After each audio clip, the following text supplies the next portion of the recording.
The Silent Witness, Hidden Motives, Episode 1, a Lucas Sinclair mystery, written by Delilah Moonbeam, read by Silas. Chapter 1. The autumn chill seeped through the half-open window of Lucas Sinclair's office, rustling the papers scattered across his desk. Outside, Ravenswood was just waking up, the city's skyline partially obscured by a thin morning mist. Lucas twirled a pen between his fingers. The rhythmic motion was almost hypnotic as he stared at the photos spread before him. The cold case had haunted him for years. Melanie Carson, 22, found strangled in an alley behind the Beacon luxury apartments. No witnesses, no conclusive evidence, no justice. Just another file gathering dust in the archives of the Ravenswood Police Department. Lucas rubbed his temples, trying to massage away the dull throbbing from last night's whiskey. Empty coffee cups formed a miniature city skyline along the edge of his desk. Case photos and sticky notes plastered the wall beside him. The digital clock on his desk flipped to 6:45 a.m. He'd been here since 5, unable to sleep, the Carson case pulling him back like it always did. 6 years since she was found, and he was no closer to giving her family answers. His blue eyes, normally sharp and focused, were bloodshot from lack of sleep. His dark hair, flecked with premature gray, needed a trim. The stubble on his jaw had passed the point of rugged and was heading straight for disheveled. A soft knock at the door pulled him from his thoughts. "Morning, Detective Doom and Gloom. You look like hell." Officer Emily Carter stood in the doorway, auburn ponytail swinging as she tilted her head. Her freckled face held a sympathetic smile as she extended a steaming cup of coffee toward him. Lucas accepted it gratefully. "And you're disgustingly cheerful as always, Carter. What's the occasion?" "The occasion is it's 7 a.m. and I've already dealt with 3 drunk and disorderlies, a fender bender that turned into a fist fight, and Sergeant Miller's awful jokes." She perched on the edge of his desk, glancing at the cold case file. "Still obsessing over Carson?" "Not obsessing, reviewing." Lucas took a sip of the coffee, strong and black, just how he needed it. "What's the latest?" Emily pulled out her notepad, all business despite her casual demeanor. At 30, she was younger than many of the detectives she worked with, but she'd earned her place through sheer determination and an uncanny ability to read people. She chewed her gum thoughtfully, a habit that drove Lucas crazy on stakeouts, but that he'd grudgingly come to associate with her meticulous note-taking. Quiet night overall, couple of break-ins in the Riverside district, gas station robbery on 5th and Pine, but the perp was caught on camera. Oh, and Mrs. Hernandez called again about the suspicious teenager across the street who she's convinced is dealing drugs. "And is he?" "No, he's studying astrophysics and stays up late stargazing. I checked last week." Emily grinned. "But she's not convinced. Says it's too convenient." Lucas almost smiled. "Almost. Anything else?" "Just the usual." The door banged open, cutting Emily off mid-sentence. Chief Christine Watson stood in the doorway, her salt and pepper hair perfectly styled despite the early hour, her expression thunderous. At 52, Watson commanded the room with her presence alone. Her crisp navy suit and the set of her shoulders spoke of a woman who had fought her way to the top of a male-dominated field and had no intention of backing down now. "Sinclair, Carter." Her voice was clipped as she strode into the office. She tossed a manila folder onto Lucas's desk, scattering his carefully arranged notes. "New case, top priority." Lucas raised an eyebrow, catching a Carson crime scene photo before it slid off the desk. "What happened to the Somerset investigation?" "Reassigned." "This takes precedence." Chief Watson crossed her arms, her hazel eyes intense. "Amanda Blake was found dead in her home this morning by her housekeeper. Ring any bells?" Emily gasped softly. "The mystery writer? The Amanda Blake?" "The one and only," Watson confirmed.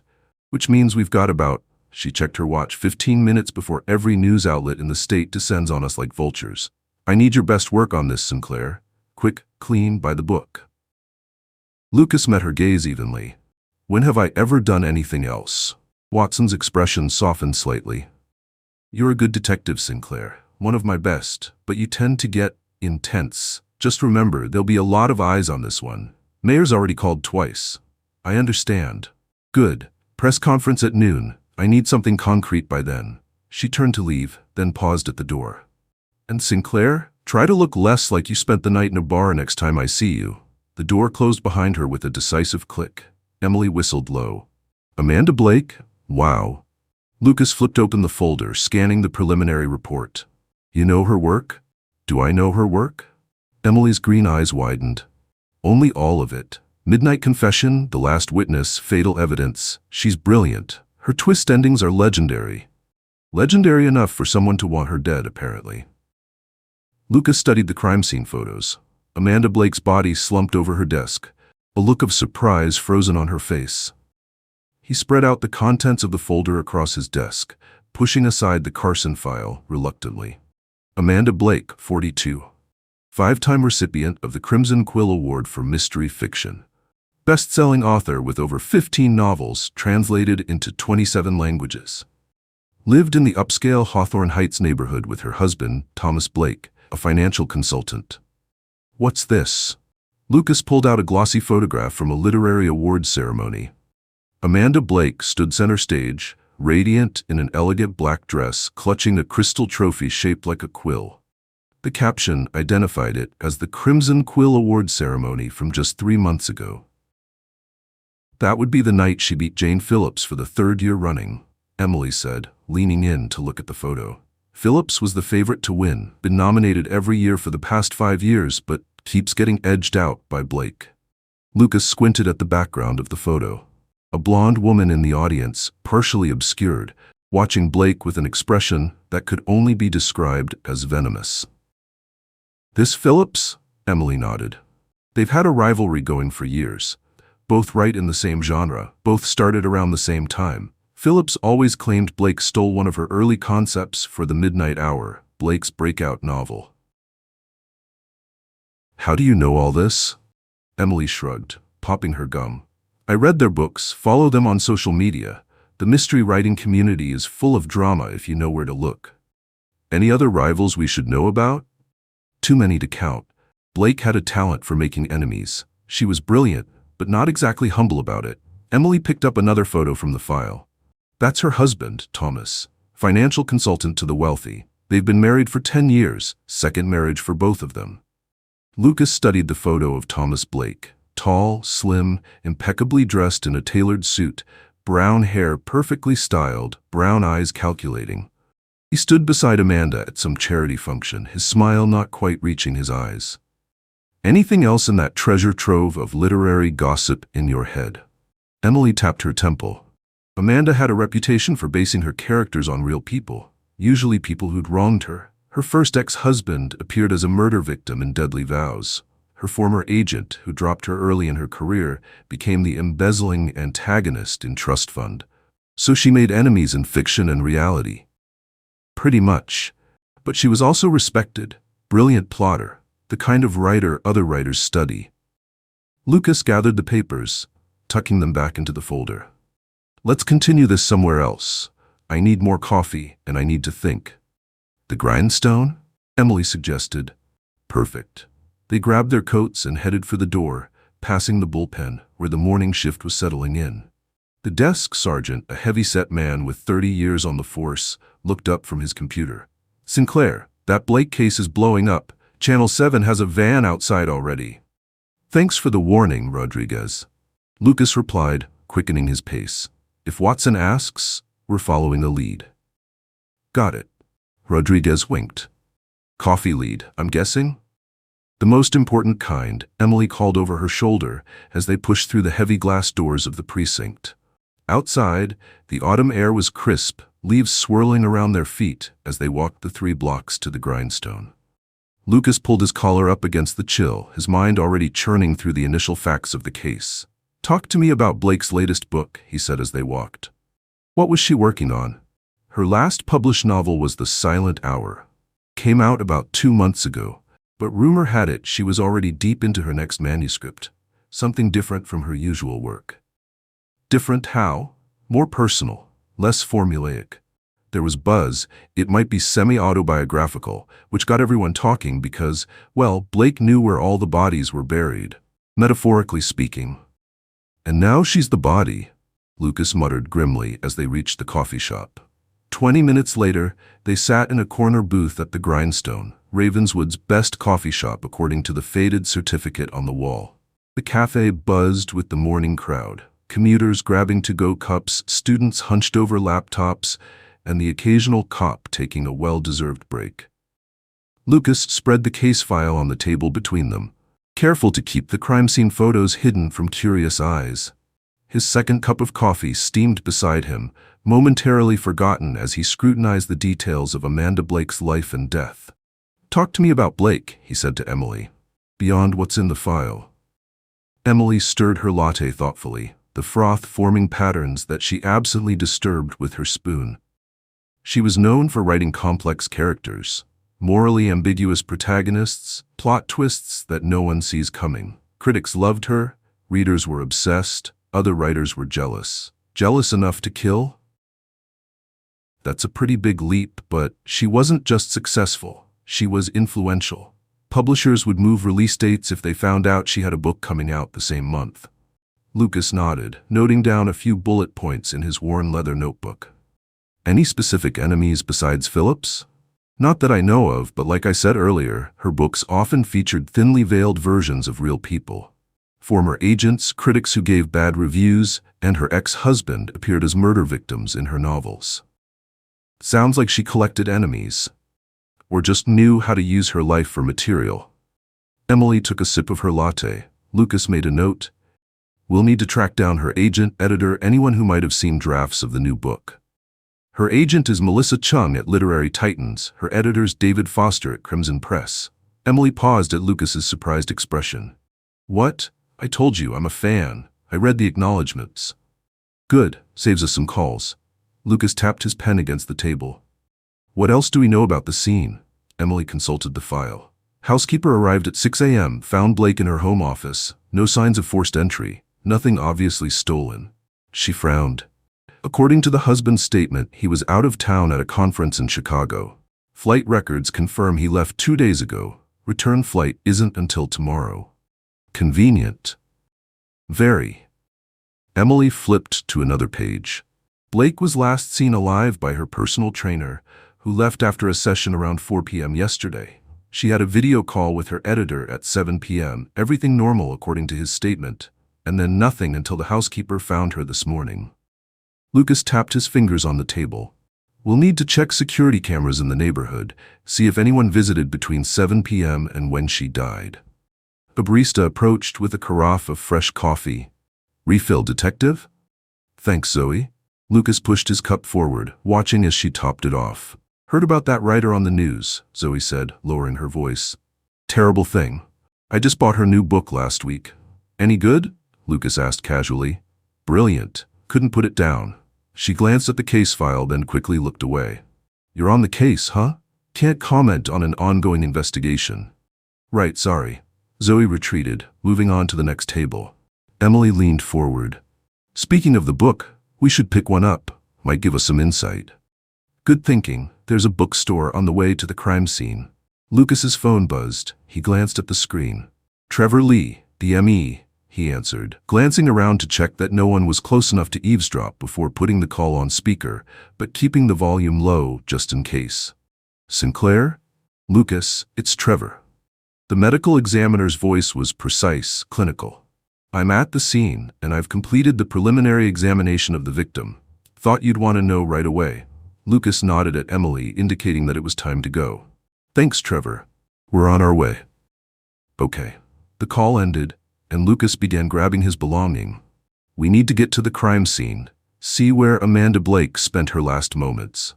He stood, leaving money on the table for their coffee. Emily followed him out to the car, a department-issued sedan that had seen better days.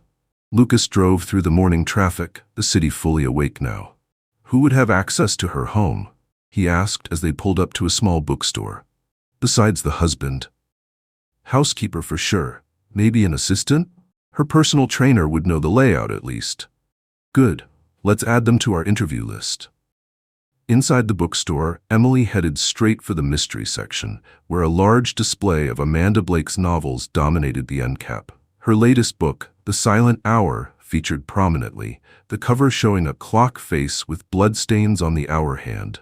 "This one just came out 2 months ago," Emily said, grabbing a copy. "It's about a clockmaker who uses time as an alibi for murder." Charming, Lucas muttered, flipping through the book. How much? He asked the clerk behind him.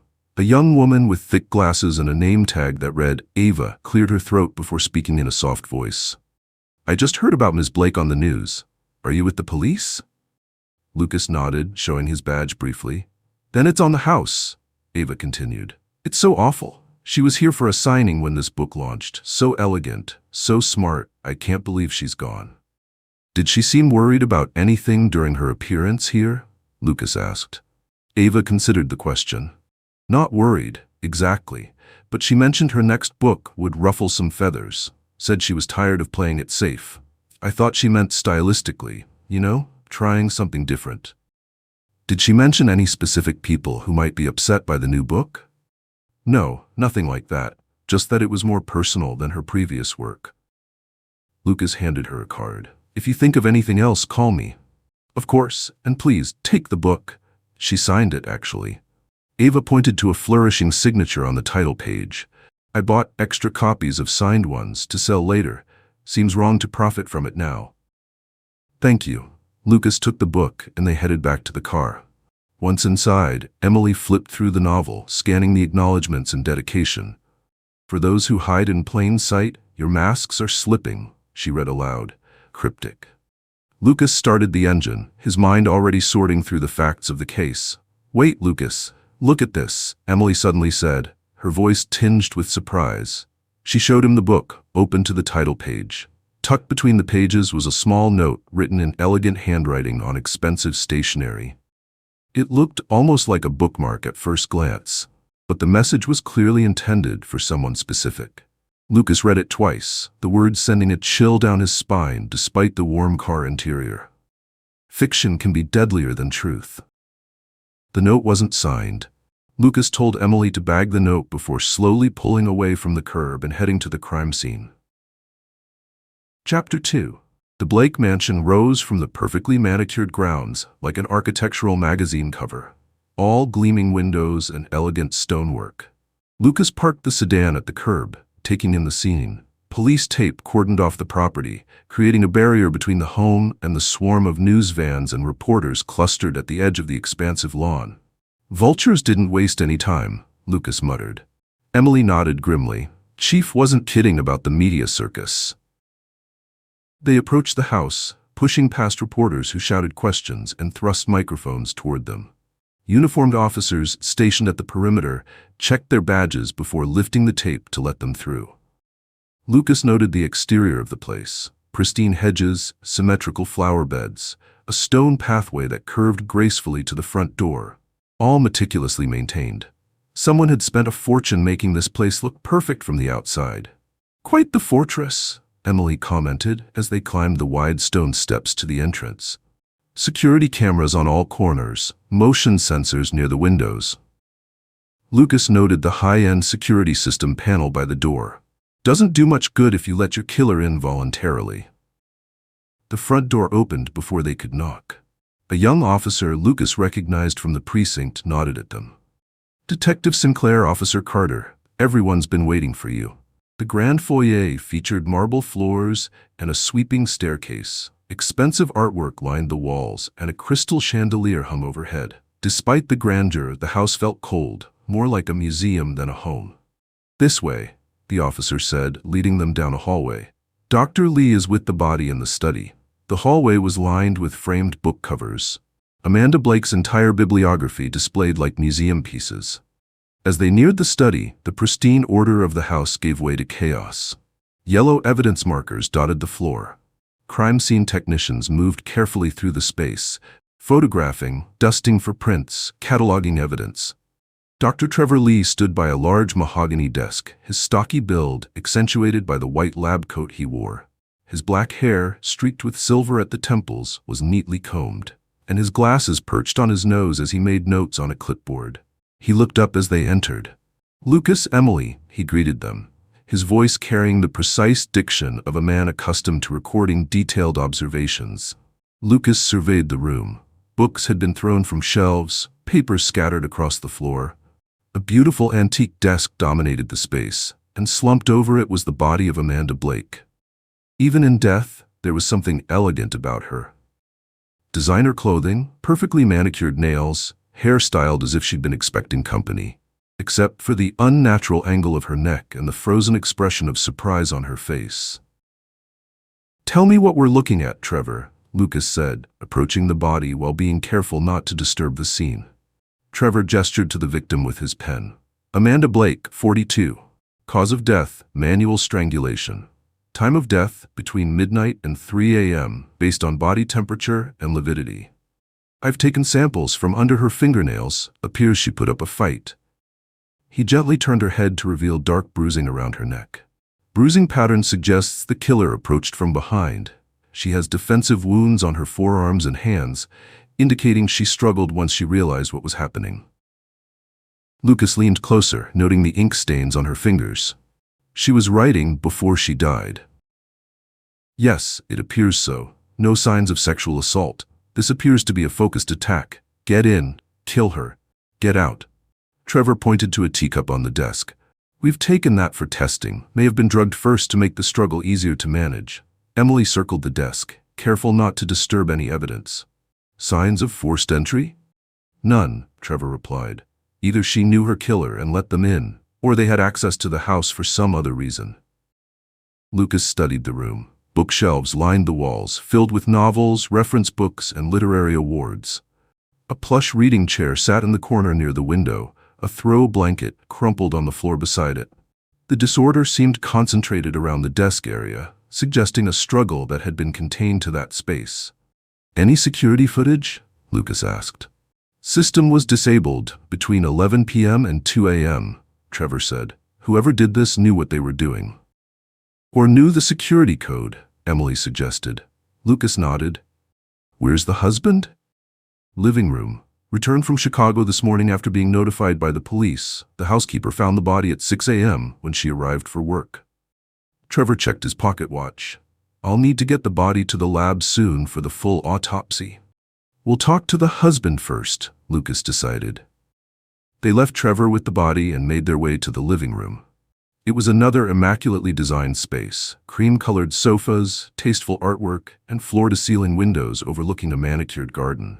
Thomas Blake sat rigidly on the edge of a sofa, his posture unnaturally straight, hands clasped in his lap. Mr. Blake? I'm Detective Lucas Sinclair. This is Officer Emily Carter. We're investigating your wife's death. Thomas Blake looked up. His brown eyes were red-rimmed but dry. He wore an expensive suit, slightly rumpled as if he'd been wearing it for hours. Detective. I'll need to ask you some questions, if that's all right. After receiving a nod, Lucas sat across from him, taking out his notebook. When did you last speak with your wife? Yesterday afternoon, around 3 p.m.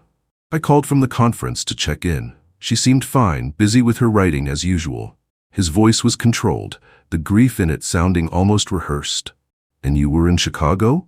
Yes, the Winthrop Financial Summit. I gave a presentation yesterday morning on investment strategies.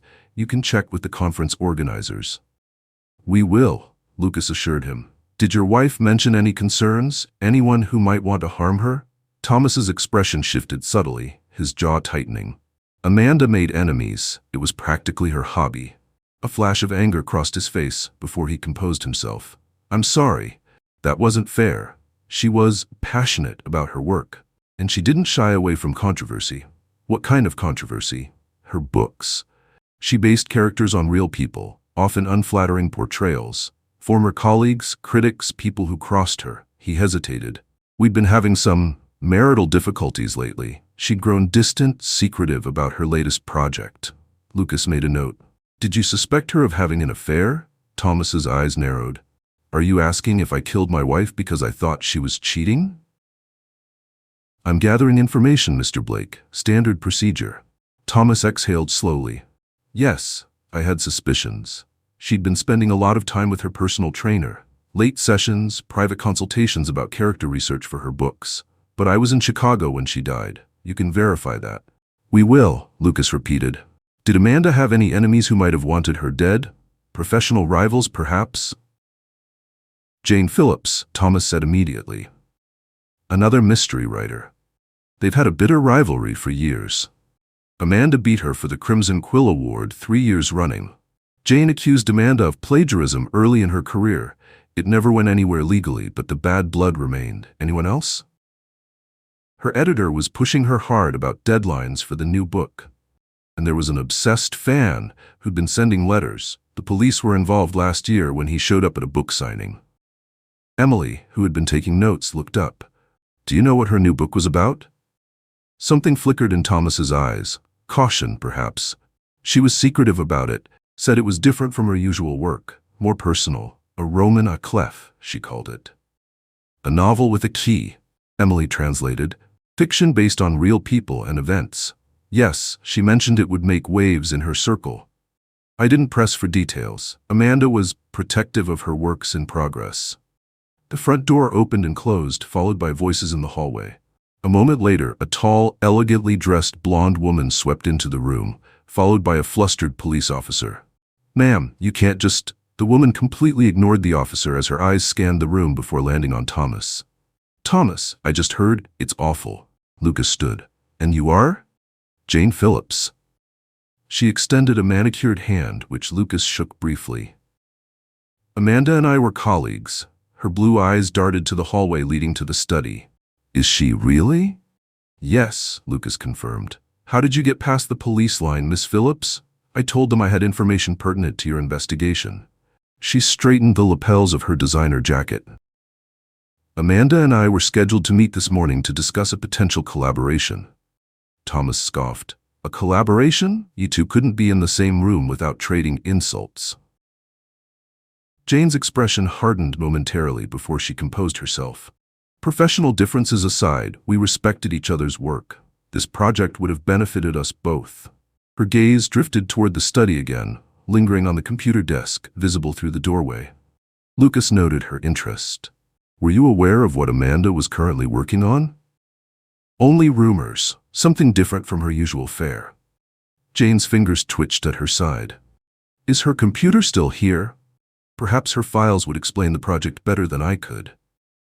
The computer is evidence in an ongoing investigation, Lucas said firmly. How would you characterize your relationship with Amanda, beyond professional? Jane's calculated smile didn't reach her eyes. Competitive but cordial. We pushed each other to be better.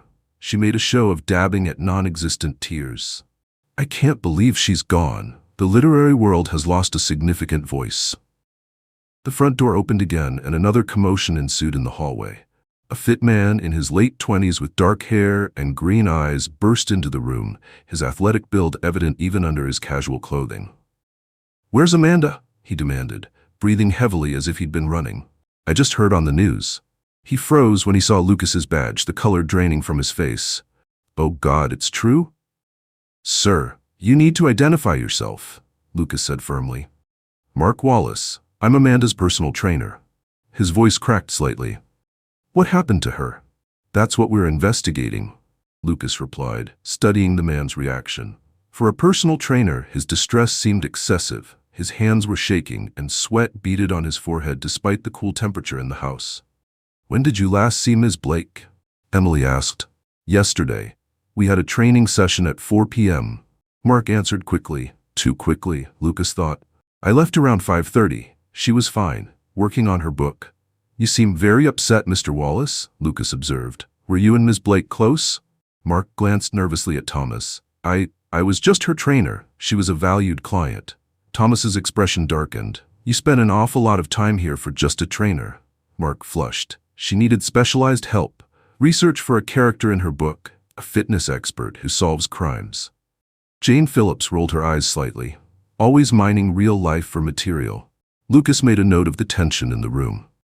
Mr. Wallace, where were you between midnight and 3 a.m. last night? Home. Asleep. Mark swallowed hard. I live alone, so I don't have anyone who can verify that. Emily had been circling the perimeter of the room, examining photos on the mantel. Amanda receiving awards. Amanda and Thomas at charity events. Amanda signing books. She paused at the study doorway, looking at something on the desk. Detective, she called. You need to see this. Lucas excused himself and joined Emily at the study entrance.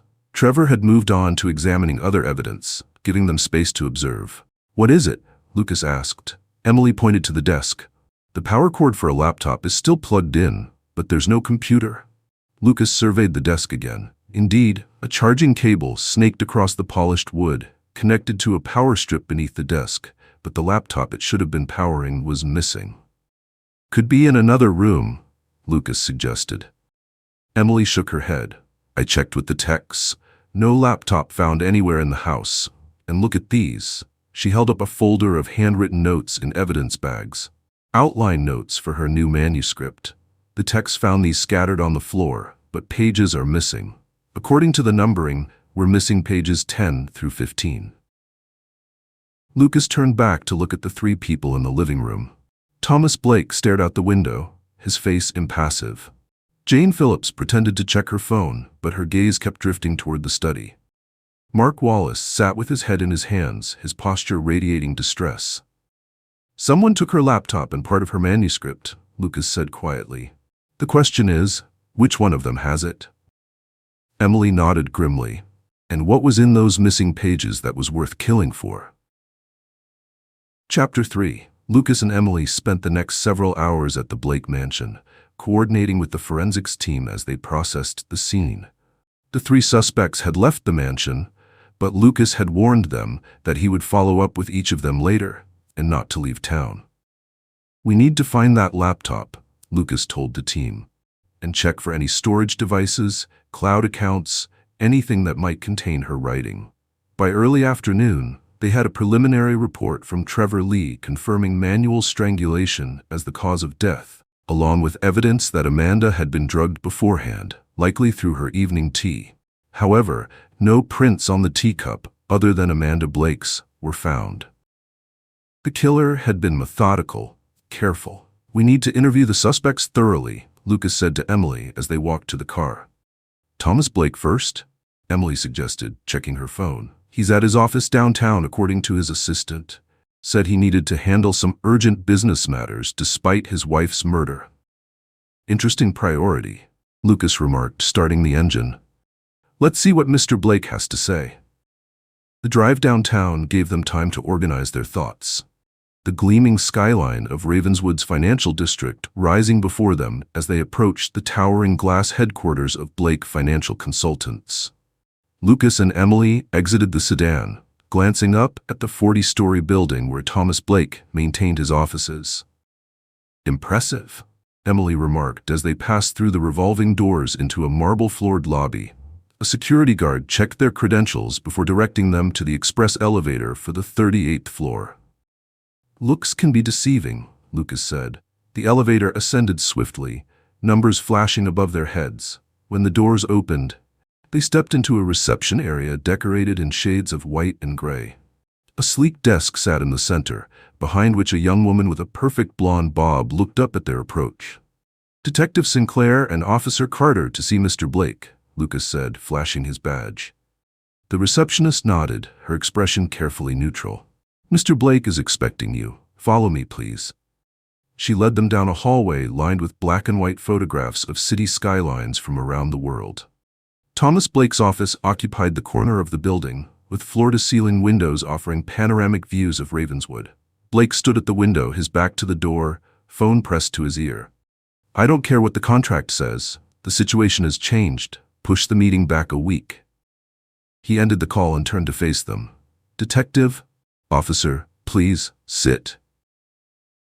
The office contained minimal furniture, a glass desk, sleek chairs, and a single bookshelf with financial texts and industry awards. No personal photographs, Lucas noted. No sign that the man had a wife or any life outside these walls. Thank you for seeing us, Mr. Blake, Lucas began, taking a seat across from the desk. We have some follow-up questions about your wife. Thomas settled into his chair, straightening his already perfect tie. Of course, whatever I can do to help. You mentioned marital difficulties when we spoke earlier. Could you elaborate? Thomas's expression remained carefully controlled. Amanda and I married 10 years ago. Two successful people with established careers. For the first several years, things were harmonious, but recently Amanda had become distant, secretive. In what way? She would lock herself in her study for days, refuse to discuss her current project. His lips thinned. She'd always been private about her writing process, but this was different, more paranoid. You suspected an affair with her trainer, correct? Emily asked, watching Thomas's reaction. A muscle in his jaw twitched. Mark Wallace spent an unusual amount of time at our home, private sessions that ran late. I'm not a fool, officer. Did you confront her about it? Once, about a month ago. Thomas adjusted his French cuffs, a practiced gesture that seemed designed to project calm. She laughed it off, said I was being ridiculous, that Mark was merely helping her research a character. I didn't believe her. Lucas leaned forward. Did you hire someone to follow her? Thomas's eyes narrowed slightly. Why would you ask that? It's a simple question, Mr. Blake. After a moment's hesitation, Thomas sighed and nodded. Yes, I hired a private investigator 3 weeks ago. I wanted proof before confronting her again. And did this investigator provide evidence of an affair? His investigation was ongoing. Thomas reached for a glass of water on his desk. Lucas nodded before continuing. Would you object to providing us with your financial records for the past 3 months? Why would you need those? Standard procedure in cases like this. Thomas's expression hardened. Do I need to call my attorney? That's your right, Mr. Blake, but cooperation tends to speed investigations along. After a moment's consideration, Thomas tapped at his computer. I'll have my accounting department prepare the files for you. He looked up, his gaze direct. You should know that Amanda was worth considerably more than I am. Her books were international bestsellers. She had movie deals, speaking engagements. I manage other people's money, detective. I make a decent income. I'm comfortable, even if I'm not in Amanda's league. So you're saying you had no financial motive, Lucas observed. I'm saying that if you're looking for someone who would benefit from her death, I'm far down the list. We had a prenuptial agreement. I'll inherit our home and a fixed sum, but the bulk of her estate goes to her publishing company and various charities. What about life insurance? $2 million. Standard for someone of her net worth. Thomas's voice remained steady. Detective, I didn't kill my wife. I wanted to save our marriage, not end it. Lucas made a note in his book. Did Amanda ever mention receiving threats? From fans, critics, anyone? She received letters from readers occasionally. Most were harmless, praise, questions about her books. There was one fan who became obsessive last year, showed up at multiple events, sent increasingly personal letters. Amanda got a restraining order. We'll need that name. Thomas nodded. I'll have my assistant send it over. Is there anything else? Lucas stood. For now, no, but we'll likely have more questions as the investigation progresses. Of course. Thomas rose and extended his hand. I want justice for Amanda. Whatever our problems, I loved my wife. As they shook hands, Lucas noted how dry and firm Thomas's grip was. No nervous sweating, no trembling. Either the man was innocent or he was exceptionally composed. One last thing, Lucas said. Did Amanda keep any recordings of her writing process? Voice notes, anything like that? Something flickered across Thomas's face, surprise perhaps. She dictated notes sometimes, had a digital recorder she kept in her desk. Why? Just following all possible leads, Lucas replied. Thank you for your time. As they left the building, Emily glanced at Lucas. What are you thinking? I'm thinking we need to take another look at Amanda's office, specifically the contents of her desk. The Blake mansion was quieter now. The media had been moved back to the end of the street, and only a few officers remained to secure the scene. The body had been removed, but the study remained untouched. Sealed with crime scene tape, Lucas and Emily snapped on latex gloves as they entered. What are we looking for? Thomas mentioned a voice recorder. If Amanda was dictating notes about her new book, it might tell us what she was working on, and possibly who might have wanted to stop her. They began a methodical search of the desk, careful not to disturb the evidence markers. Emily examined the drawers while Lucas scrutinized the desk's construction. Found something, Emily said after several minutes. She held up a sleek digital recorder. It was in a hidden compartment in the bottom drawer. There's a false bottom. Easy to miss. Lucas joined her, examining the device. Let's hear what Amanda had to say. Emily pressed play. Amanda Blake's voice filled the room, confident and articulate. Chapter 12 notes. Victoria realizes the betrayal goes deeper than she thought. Everyone in her inner circle had motives. The husband's gambling debts, the friend's professional jealousy, the lover's fear of exposure, but the real twist is that they're all connected. A conspiracy, not a lone traitor. The ultimate betrayal is that they all used her trust against her. A pause then. Personal note, the parallels to real life are getting too close for comfort, but that's what makes this book different. I'm leveraging real-life betrayal for the ultimate twist. No one will see it coming. The recording ended. Lucas and Emily exchanged glances. Sounds like she was writing about people she knew. Emily said, people who might have recognized themselves in her manuscript, Lucas added. People with something to lose if the book was published. Like a husband with gambling debts, Emily suggested. Or a rival with professional jealousy. Or a lover afraid of being exposed. Emily carefully bagged the recorder. We need to find that manuscript. Lucas nodded while removing his gloves. But first, we need to question Jane Phillips. Jane Phillips lived in the Beacon, one of Ravenswood's most exclusive apartment buildings. Her 12th floor residence offered views of the city park and downtown skyline. Lucas had called ahead, and she was waiting when they arrived, dressed in a cashmere sweater and tailored pants that probably cost more than his monthly salary. Detective Sinclair, Officer Carter. Jane gestured them inside. Would you like some coffee? Or perhaps something stronger? No, thank you, Lucas said, taking in the apartment. The space was elegant but revealing in its decoration. One wall featured Jane's book covers in ornate frames arranged prominently. The opposite wall displayed her literary rivals, including Amanda Blake, but the frames were smaller, positioned lower on the wall, literally overshadowed by Jane's work. Nice place, Lucas commented. Writing pays well if you're good at it, Jane replied, settling onto a white leather sofa. And I'm very good at it. Not quite as good as Amanda Blake, according to the Crimson Quill Awards, Emily observed, noting how Jane's expression tightened. Awards are subjective. Sales figures, however, are not. Jane took a sip from her glass. But you didn't come here to discuss the publishing industry. Lucas remained standing, watching her closely. You said you and Amanda were planning a collaboration. That seems unusual, given your rivalry. Jane swirled the amber liquid in her glass. The publishing landscape is changing. Readers want bigger, more frequent releases. Amanda approached me about co-authoring a series. 2 books a year instead of 1 each. Double the output, shared audience. When did she suggest this?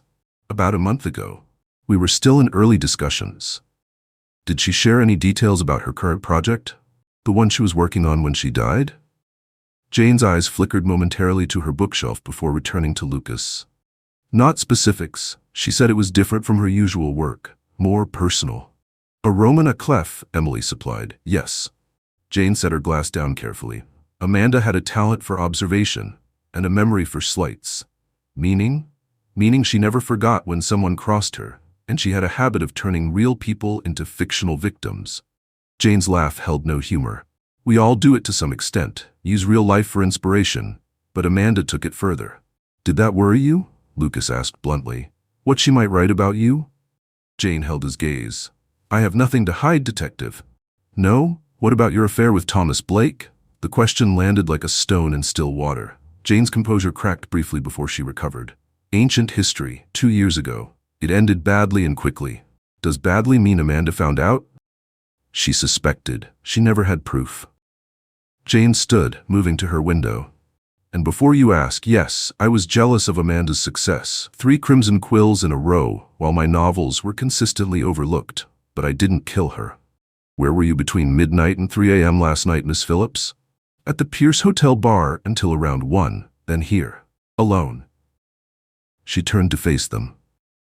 Hardly an alibi, I realize. The hotel will have security footage, Emily noted. Yes, they will, and you're welcome to check it. Jane crossed her arms. Amanda hinted her new book would change everything in our industry, said it would expose the darkness behind the glamour. Did she name names? No, but she seemed almost frightened by what she was writing. Which isn't like Amanda. Nothing scared her. Jane's expression softened slightly. Whatever our differences, she was brilliant, fearless. Fearless enough to confront someone if she discovered their secrets? Lucas asked. Absolutely. Amanda never backed down from a fight. Jane returned to her seat. That's probably what got her killed. Back at the precinct, Lucas and Emily set up in the conference room, spreading out crime scene photos and interview notes.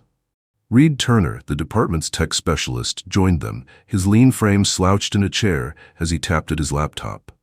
"Got something," Reed announced, pushing his glasses up his nose. Amanda's cloud storage was accessed at 2:17 a.m., right in the middle of our time of death window. "Accessed how?" Lucas asked, leaning over Reed's shoulder to view the screen. "Someone logged in using her credentials, downloaded several files, then deleted them from the server," Reed explained, his fingers moving rapidly across the keyboard. "They tried to cover their tracks, but nothing's ever truly gone in the digital realm." Emily peered at the screen. "Can you recover what was deleted?" "Working on it." Reed's blue eyes narrowed in concentration. "It's a mix of document files and email archives. Someone was thorough. They got into her backup folders too." "Can you trace the login?" Lucas asked. "IP address traces to a coffee shop near Ravenswood University. Public Wi-Fi, so that's a dead end." Lucas straightened, rubbing the back of his neck. "What about Amanda's laptop? Any sign of it?" "Nothing yet. No location ping since before the estimated time of death." Reed glanced up from his screen. "Whoever took it either removed the battery or hasn't connected to the internet. Keep digging. We need those deleted files." Reed nodded and returned to his work, leaving Lucas and Emily to review the evidence. "Got something here?" Emily said, examining a crime scene photo. "Look at this partial footprint near the desk." Lucas studied the image. A faint impression on the carpet showed the distinctive tread pattern of an athletic shoe. "High-end running shoes," Emily noted, "the kind our fitness trainer friend might wear." "Mark Wallace," Lucas mused. He seemed genuinely distraught at the scene. "Could be guilt rather than grief." Emily pulled up another document on her tablet. "I ran background checks on all our persons of interest. Get this. Thomas Blake and Jane Phillips were seen together at the Ravenswood Grand Hotel multiple times 2 years ago, registered as Mr. and Mrs. Smith. Not exactly original." "No, the affair ended around the time Amanda's novel, Betrayal in Plain Sight, was published, featuring a character remarkably similar to Jane who has an affair with the protagonist's husband. So Amanda knew about the affair and used it in her book," Lucas said, making the connection. "Which means both Thomas and Jane had reason to be angry with her." Emily frowned. "But that was 2 years ago. Why kill her now?" "It's too much of a coincidence," Lucas said, gathering the evidence photos. "Thomas Blake suspects his wife of having an affair. Thomas had an affair with Jane Phillips, Amanda's professional rival. It looks like all 3 of them were in a tangled web of jealousy and secrets." He shook his head in exasperation. "Let's go see what Mark Wallace has to say." Chapter 4. Lucas and Emily stood across the street from Elite Fitness, one of Ravenswood's most exclusive gyms, watching the establishment through narrowed eyes. Members in designer workout gear streamed in and out, many climbing into luxury vehicles after their sessions. "Membership starts at $5,000 a year, Emily said, scrolling through her phone. "Invitation only. Their client list reads like the city's who's who." Lucas shook his head with a sigh before gesturing to Emily that it was time to go in. They crossed the street and entered the gym. The reception area featured sleek minimalist furniture, ambient lighting, and the subtle scent of citrus and cedar. A woman with a perfect ponytail and an even more perfect smile greeted them from behind a marble counter. "Welcome to Elite Fitness. Do you have an appointment?" Lucas flashed his badge. "We're here to speak with Mark Wallace." Her smile dimmed slightly. "Mr. Wallace is with a client right now. If you'd like to wait." "We'll find him ourselves, thanks," Lucas said, already moving past the desk. They followed the sound of encouraging shouts to a private training room. Through the glass wall, they could see Mark Wallace working with an older man in expensive workout clothes. Mark's demeanor was completely different from the previous day's distraught persona. Here he was confident, charismatic, fully in control. "Push through it, Senator. 5 more seconds." Mark called, his voice carrying through the door. Lucas noticed Mark's footwear immediately. High-end athletic shoes with a distinctive tread pattern that matched the partial print from Amanda's study. They waited until the session ended and the client left before approaching. Mark was wiping down equipment when he spotted them. His expression shifted instantly, the professional smile replaced by wariness. "Detective. Officer." He straightened up. I assume this isn't about membership options. No, Lucas confirmed. We have some follow-up questions about your relationship with Amanda Blake. Mark glanced around the gym. Not here. My office. He led them to a small but well-appointed office at the back of the facility. Fitness certificates and photos of Mark with celebrity clients decorated the walls. Lucas noticed there were no pictures of Amanda. What do you want to know? Mark asked, leaning against his desk rather than sitting behind it. Lucas remained standing while Emily took a seat, positioning themselves to observe Mark from different angles. You said you were just Amanda's trainer. Thomas Blake seems to think otherwise. Mark's jaw tightened. Thomas never appreciated her, never understood her work, her passion. He looked away briefly before meeting Lucas's gaze. Yes, Amanda and I were involved. It started about 6 months ago. Tell us about that, Emily prompted. It wasn't planned. She hired me as a trainer 2 years ago, strictly professional at first. Then she started asking questions about fitness, about my background, said she was developing a character, a personal trainer who used his knowledge of anatomy to solve murders. The ghost of a smile crossed his face. We spent more time talking than training. One night, it just happened. When did you last see her? Lucas asked, watching Mark's body language carefully. The night she died. We had dinner together at her place. Thomas was in Chicago. Mark ran a hand through his hair. I left around 10. We had an argument. About? Mark hesitated. She refused to leave Thomas. Said the timing wasn't right, that she needed to finish her book first. I was tired of being her dirty little secret, tired of sneaking around. Did the argument get physical? Lucas asked bluntly. No. Mark looked genuinely shocked. I would never hurt Amanda. Never. I loved her. Emily leaned forward. You said you left at 10. Can anyone verify that? I stopped for gas on the way home, paid with my credit card. Mark pulled out his wallet and extracted a receipt. The timestamp's right there. 10:23 p.m. at the Shell station on Oakwood Drive. Lucas examined the receipt, noting the time and date matched Mark's story. What was Amanda doing when you left? Writing. She was always writing. Mark's voice softened. She was on some kind of breakthrough with the new book. Said it was going to change everything for her. Did she tell you what it was about? Not the specifics. Said it was too dangerous for me to know the details yet. Mark's expression darkened. She was using our relationship for research, I think. Our conversations, my expertise. But it was more than that between us. I know it was. Lucas pointed to Mark's shoes. Those are nice? Same brand you wore to Amanda's house? Mark glanced down, caught off guard by the question. These? Yeah, probably. They're my favorite brand. Why? Just curious. Lucas made a note. Did Amanda ever mention receiving threats from fans or colleagues? There was one guy last year, showed up at multiple signings, sent creepy letters, police got involved. Mark shook his head. But recently? No. Although what? Emily pressed. About 2 weeks ago she was spooked by something. Wouldn't tell me what. Started checking the locks twice, keeping the security system armed even when she was home. Mark frowned. I asked her what was wrong, but she brushed it off. Said her imagination was running wild from her writing. Lucas handed Mark his card. If you think of anything else, call me, and don't leave town. I won't. Mark's eyes were suddenly bright with unshed tears. Find who did this, detective. Please. Outside the gym, Emily checked her notes. His alibi for 10:23 p.m. checks out with the receipt, but that still leaves plenty of time for him to return to Amanda's house later. And those shoes are a match for the print we found. Lucas checked his watch. We have a meeting with Amanda's publisher in 30 minutes. Let's grab coffee on the way. Crimson Press occupied the top 3 floors of a renovated warehouse in Ravenswood's Arts District. The reception area featured wall-to-wall bookshelves showcasing the company's best-selling titles. Amanda Blake's novels had their own dedicated section, her name emblazoned in gold lettering above a display now draped in black cloth. David Foster, Amanda's editor and the publishing house's CEO, met them in his corner office. He was a trim man in his 50s with silver-streaked hair and designer glasses. His desk was covered with manuscript pages, sticky notes, and red pens. Thank you for seeing us, Mr. Foster, Lucas began. David, please.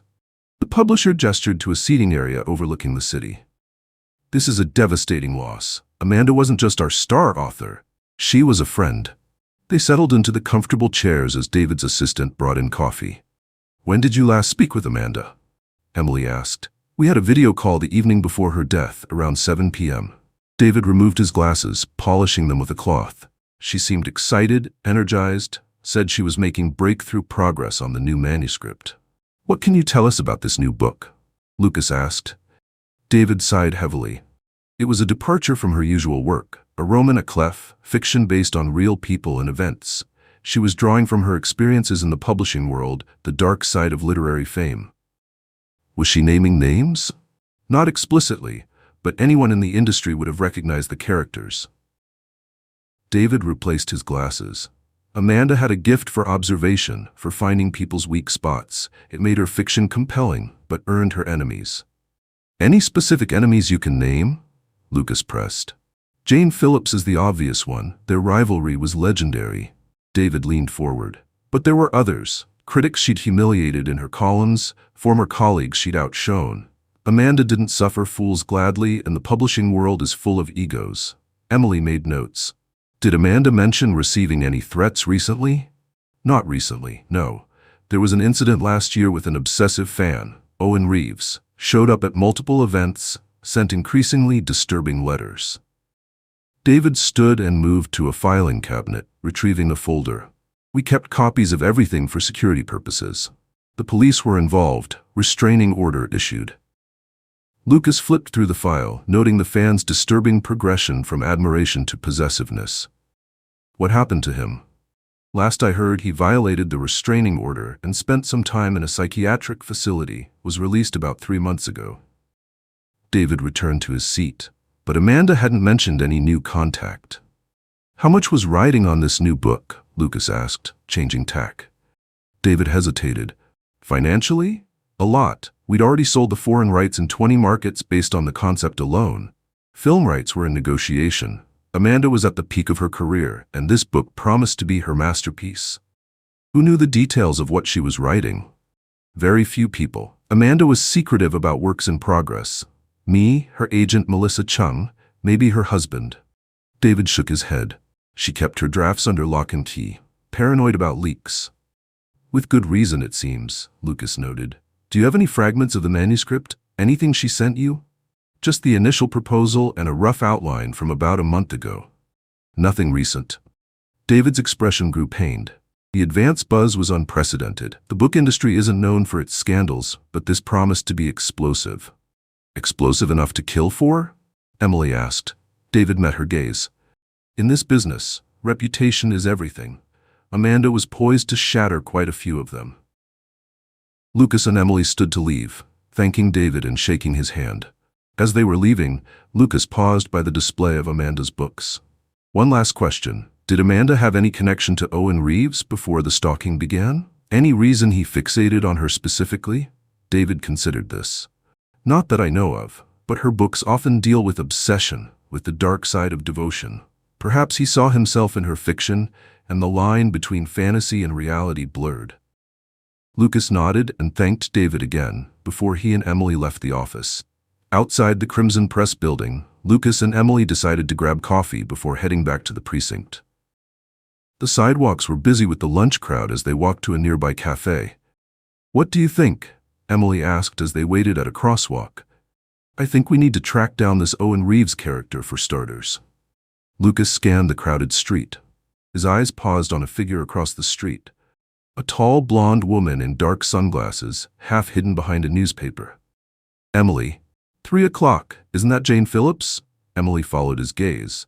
"Sure, looks like it, and she definitely saw us." As if on cue, Jane lowered the newspaper and turned quickly, walking away from them. "That's suspicious," Lucas remarked. "Let's have a chat." They crossed against the light, weaving through traffic. Jane glanced back, saw them following, and increased her pace. When Lucas called her name, she broke into a run, dodging pedestrians as she headed toward a side street. "Split up," Lucas ordered. "You take the next corner." Emily nodded and peeled off while Lucas maintained pursuit. Jane was quick, but Lucas had the advantage of knowing the neighborhood. When she turned into an alley, he cut through a coffee shop to intercept her at the other end. Jane emerged from the alley, looked back to check if Lucas was still following, and ran straight into him as she turned forward again. "Going somewhere, Miss Phillips?" Lucas steadied her with one hand, the other subtly blocking her escape route. Jane's composure fractured momentarily before she recovered. "Detective, what a coincidence. Is it? You were watching us, then ran when we spotted you." Emily jogged up, slightly out of breath. "Her bag, Lucas." She kept checking it while she was running. Jane clutched her designer handbag tighter. "This is harassment. I have nothing to say to you without my lawyer present. We can continue this conversation at the precinct if you prefer," Lucas offered mildly. After a tense moment, Jane's shoulders slumped. "Fine, but not here." They moved to a quiet corner away from curious onlookers. Jane reluctantly opened her bag when Lucas asked. Inside, among the usual items, was a small flash drive. "And what's this?" Lucas asked, picking it up. "Just work files," Jane said too quickly. "Then you won't mind if we check?" Emily replied. Jane's face paled. "It's private." "Jane," Lucas interrupted, "you were following us after we met with Amanda's publisher. You ran when we approached, and now you're nervous about a flash drive. That doesn't look good." "It's not what you think." Jane's voice lowered. "Amanda gave it to me for safekeeping." "When?" 3 days ago. She came to my apartment, seemed anxious, said if anything happened to her, I should make sure the right people saw what was on it." Jane met Lucas's gaze. "I thought she was being dramatic. Amanda always had a flair for the theatrical. I didn't think." "Why didn't you mention this yesterday?" Emily asked. "Because I didn't know what was on it. After I heard about her death, I checked the files. It's explosive. It implicates people. Important people." Jane swallowed hard. "Including me." Lucas pocketed the flash drive. "You'll need to come to the station to make a formal statement." Jane nodded resignedly. "I didn't kill her, detective. We had our differences, but I respected Amanda. More than that, I needed her alive for our collaboration." "We'll see what the evidence says," Lucas replied non-committally. At the precinct, Lucas handed the flash drive to Reed Turner. The tech specialist's workspace was a chaotic array of computer screens, cables, and half-empty energy drink cans. Despite the mess, Reed had a system, his fingers flying across keyboards. "Give me a few minutes," Reed said, inserting the drive. While they waited, Lucas's phone rang. "Sinclair." "Detective, it's Officer Rodriguez at the front desk. Jane Phillips's lawyer is here. Says his client is being detained illegally. Tell him she's providing a voluntary statement and will be done shortly." Lucas ended the call and turned to Emily. "Phillips lawyered up fast. Guilty conscience?" Emily suggested. "Or just rich person instinct?" Reed whistled low, drawing their attention back to his screens. "You need to see this." He had opened several files from the flash drive, document fragments, emails, and what appeared to be parts of Amanda's manuscript. "The files are dated throughout the last month," Reed explained. "Amanda was sending herself backups regularly. The newest file is from 2 days before her death." Lucas leaned closer to read the document title, The Silent Witness, a novel by Amanda Blake. Reed scrolled through the file. "It's only a partial draft, about halfway finished, but check this out." He jumped to the last page. "This is the final paragraph she wrote." Lucas and Emily read in silence. The killer stood in the doorway, the perfect alibi already constructed. Carolyn knew in that moment that her words had power, enough power to end her life.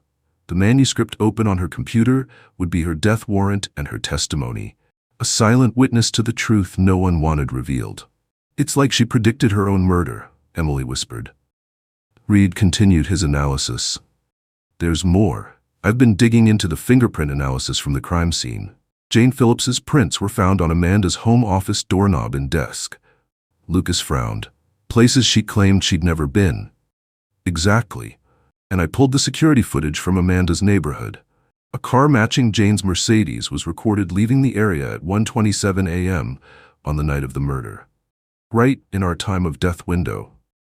Emily and Lucas exchanged glances. "She lied about being there," Emily said. "And she had access to the manuscript Amanda was working on," Lucas added. "A manuscript that might have contained damaging information about her." Reed turned back to his computer.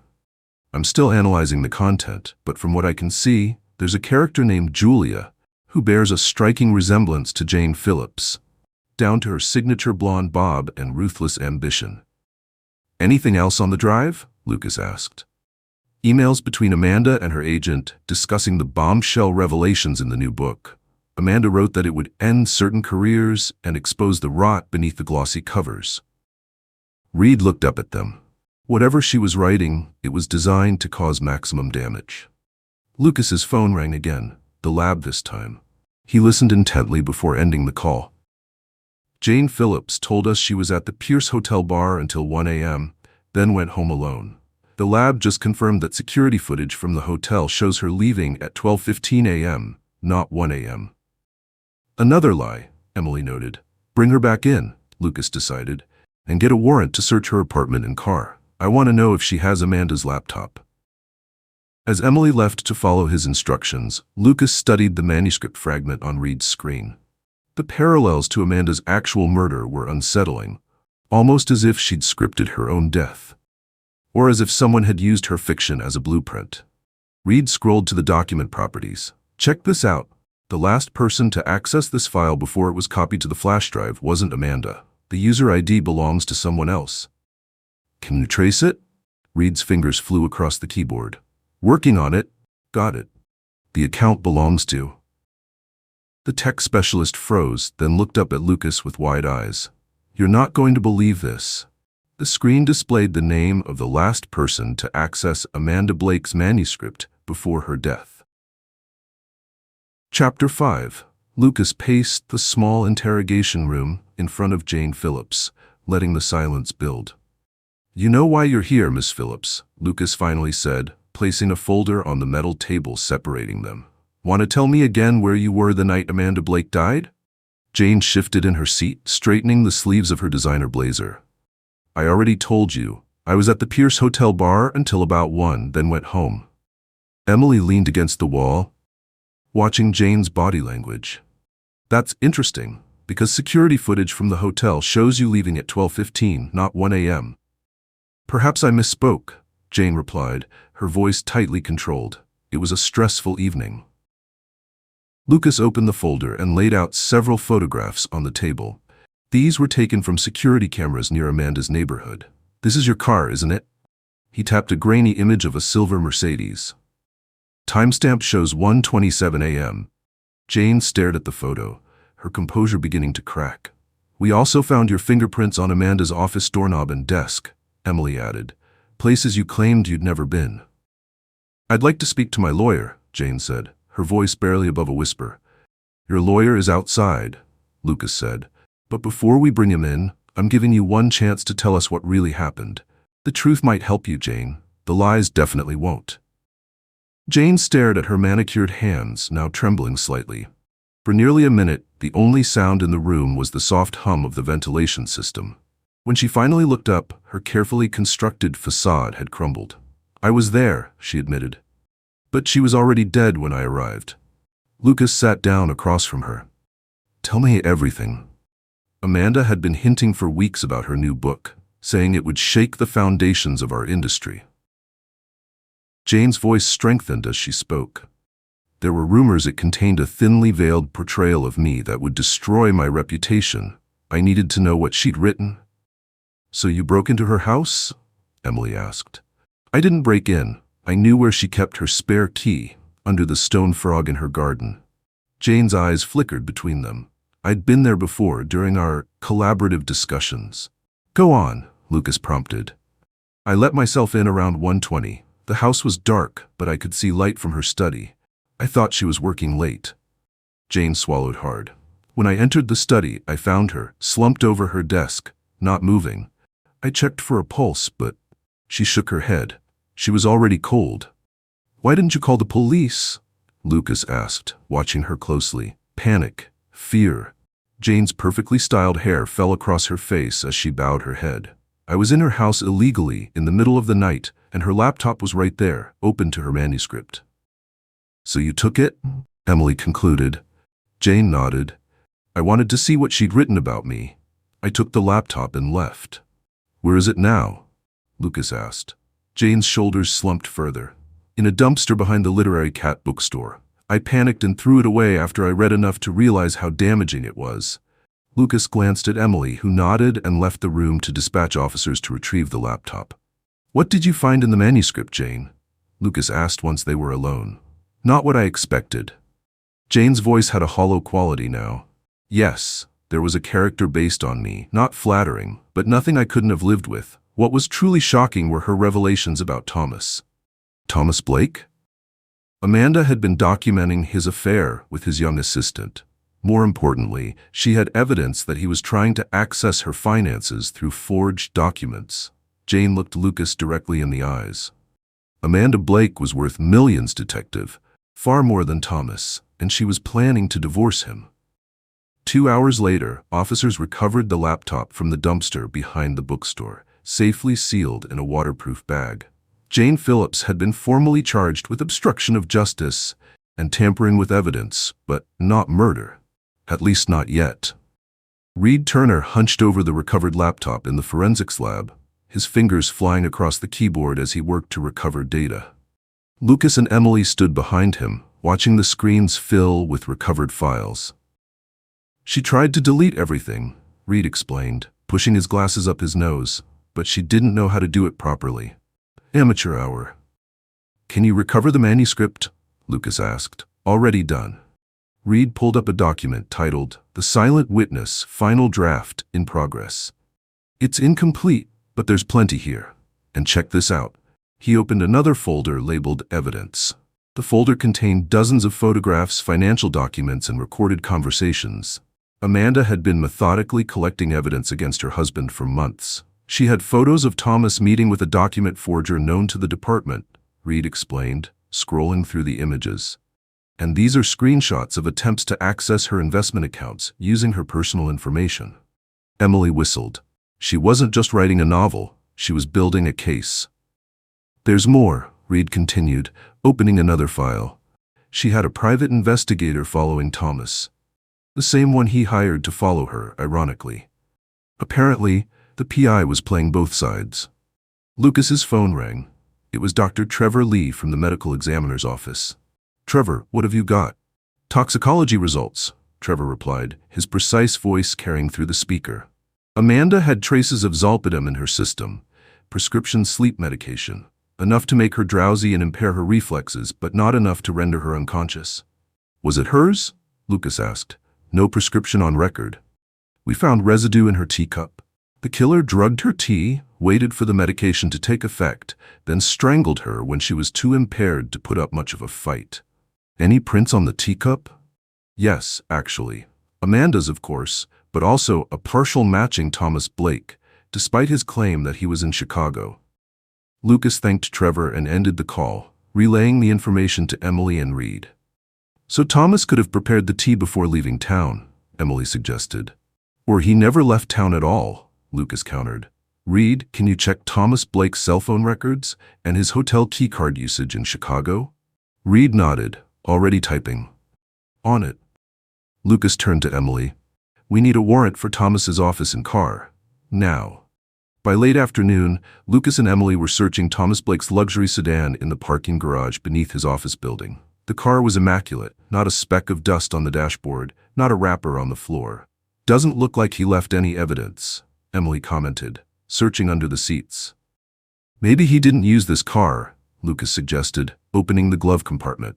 Inside, he found the vehicle registration, insurance documents, and a receipt from Archer Investigations, dated 2 weeks earlier. He bagged the receipt and continued searching. Emily opened the trunk, finding nothing but an emergency kit and a perfectly organized tool set.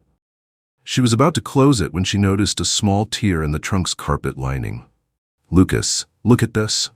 She pulled back the carpet, revealing a hidden compartment. Inside was a manila envelope. Emily opened it carefully, revealing several photographs of Amanda Blake and Mark Wallace together, entering a hotel, dining at a restaurant, sharing a passionate kiss. Looks like Thomas's suspicions about the affair were correct, Lucas said. They finished searching the car, then moved to Thomas's office. His assistant objected weakly to their warrant, but ultimately led them to his executive suite.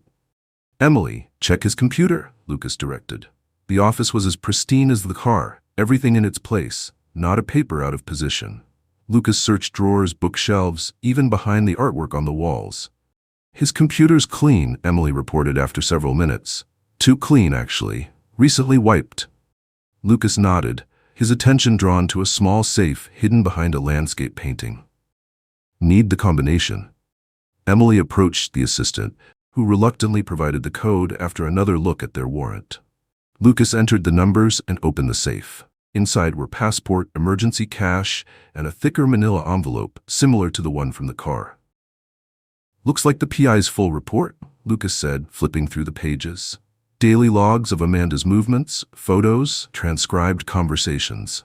He paused at a handwritten note. Subject is planning to file for divorce on Monday. Request immediate consultation regarding financial implications. That's motive, Emily observed. Lucas nodded, gathering the evidence. I'm going to confront Thomas. Stay here and keep searching. There might be more. Lucas found Thomas Blake in a conference room at the end of the hallway, on a call with investors. When Thomas saw the detective, he quickly ended the meeting, instructing the participants to leave. Detective Sinclair, Thomas said coolly when they were alone. I assume you have a reason for interrupting my meeting? Lucas placed the private investigator's report on the table. We found this in your safe. Thomas glanced at the documents but didn't touch them. I already told you I hired someone to follow my wife. That's not a crime. No, but murder is. Lucas sat across from him. We know Amanda was planning to divorce you, and we found your fingerprints on the teacup that contained the drugs used to incapacitate her before she was strangled. Thomas's expression remained impassive. I had tea with my wife before leaving for Chicago. That's hardly evidence of murder. Where were you between midnight and 3 a.m. the night Amanda died? In my hotel room in Chicago, as I've said. Can anyone verify that? I made several calls from my room phone around midnight. The hotel key card system will show I entered my room at 11 p.m. and didn't leave until morning. Thomas straightened his already perfect tie. Check the records if you don't believe me. We will, Lucas assured him. We're also checking airports, train stations, and car rental agencies. If you left Chicago and returned that night, we'll find evidence. You're wasting your time. Thomas stood, buttoning his suit jacket. I didn't kill Amanda. Despite our problems, despite her affair, despite everything, I didn't kill her. Lucas remained seated, studying Thomas's face. Did you know she was documenting everything? That she had evidence of your forgery attempts? A flicker of surprise crossed Thomas's features before he controlled it. I don't know what you're talking about. We found her laptop, Thomas, all her files, all her evidence. She was building a case against you, both for her novel and for the authorities.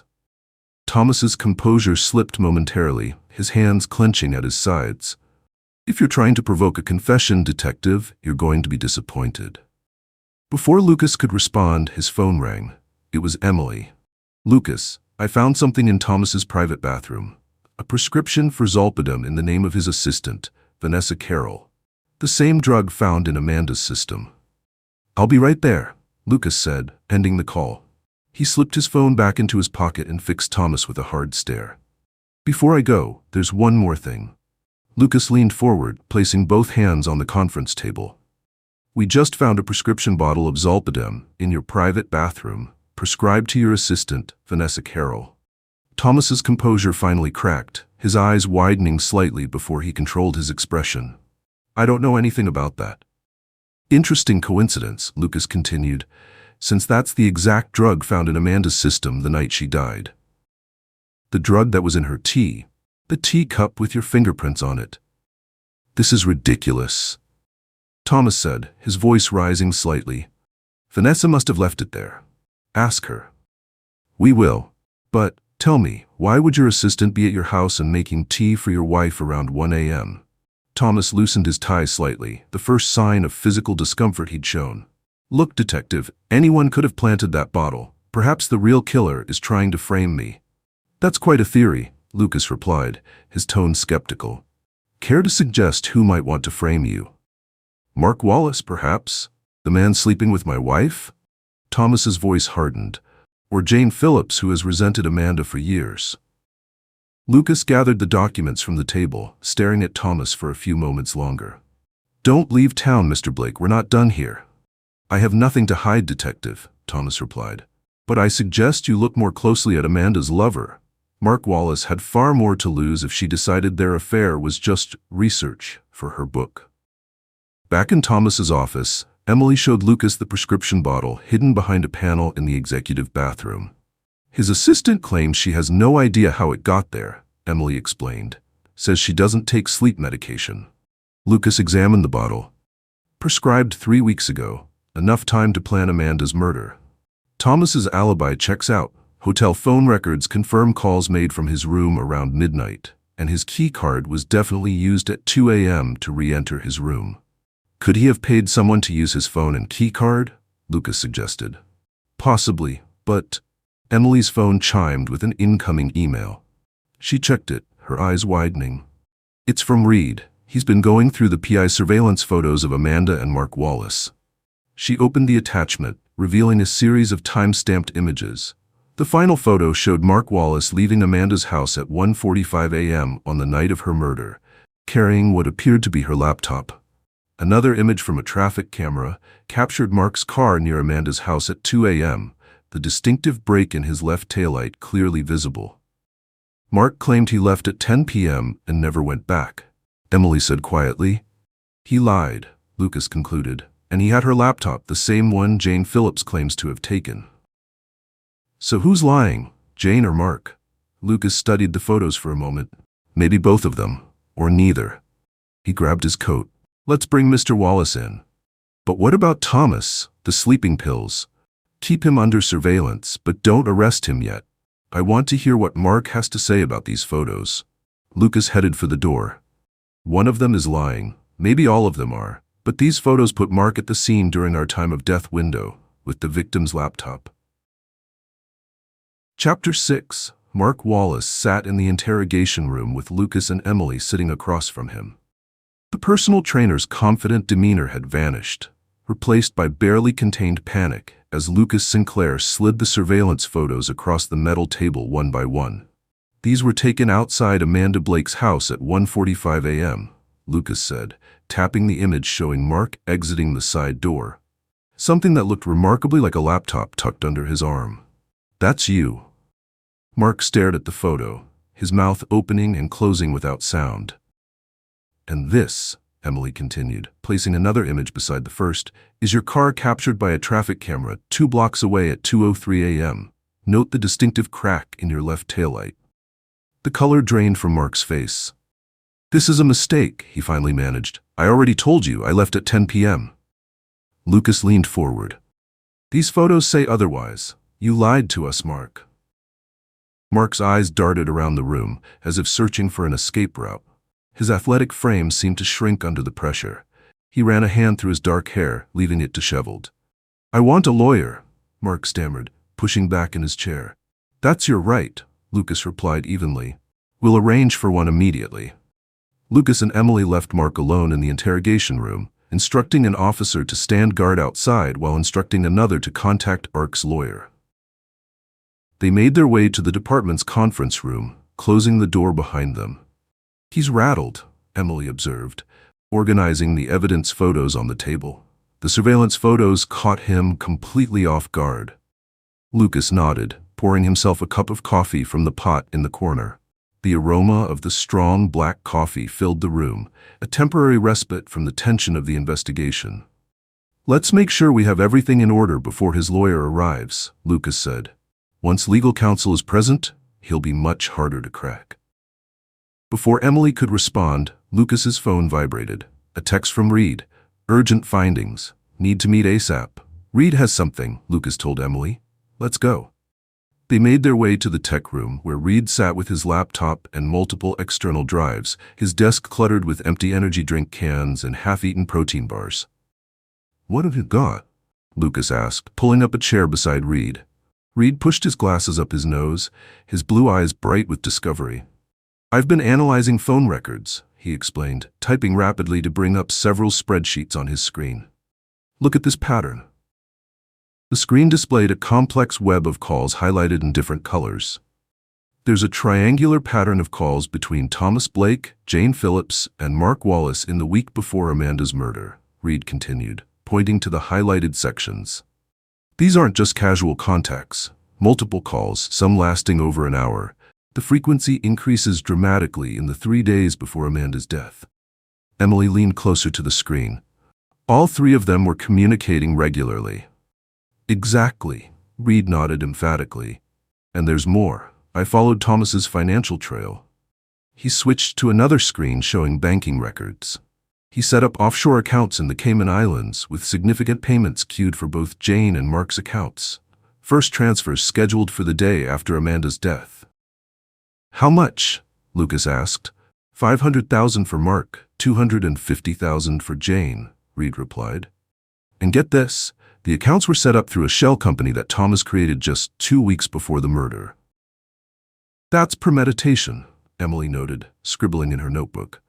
And clear evidence of conspiracy. One more thing, Reed added, his fingers flying across the keyboard. I recovered deleted texts from Mark's phone. A new window appeared showing text message exchanges. There's a message from Thomas the night of the murder that says, "Job complete?" Lucas clapped him on the shoulder, his expression hardening. Good work, Reed. What's our next move? Emily asked as they headed back toward the interrogation rooms. We wait for Mark's lawyer to arrive, then push him with this new evidence, Lucas replied. His reaction to the surveillance photos tells me he'll break under pressure.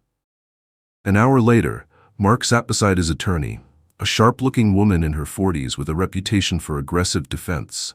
She had introduced herself as Diane Morris, placing her business card precisely in the center of the table before opening her leather portfolio. Detective Sinclair, Morris began, her voice crisp and professional. My client has been detained for several hours now. If you have charges to file, please do so. Otherwise, we'll be leaving.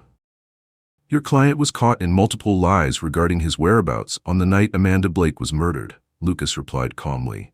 We have evidence placing him at the scene during our estimated time of death. I'd like to see this so-called evidence, Morris countered. Lucas nodded to Emily, who opened a folder and placed the surveillance photos on the table once again. These were taken outside Amanda Blake's house at 1:45 a.m. on the night of the murder, she explained. Your client is clearly visible leaving through the side door, carrying what appears to be a laptop. Morris examined the photos, her expression neutral.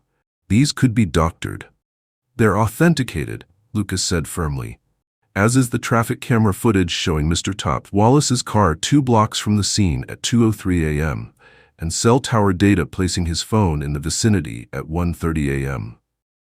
Mark shifted uncomfortably beside his lawyer, who placed a restraining hand on his arm. We're also building a conspiracy case, Lucas continued. We have evidence of multiple calls between your client, Thomas Blake, and Jane Phillips in the week before Amanda's murder, and offshore accounts set up by Thomas Blake with payments scheduled for both Mark and Jane the day after Amanda's death.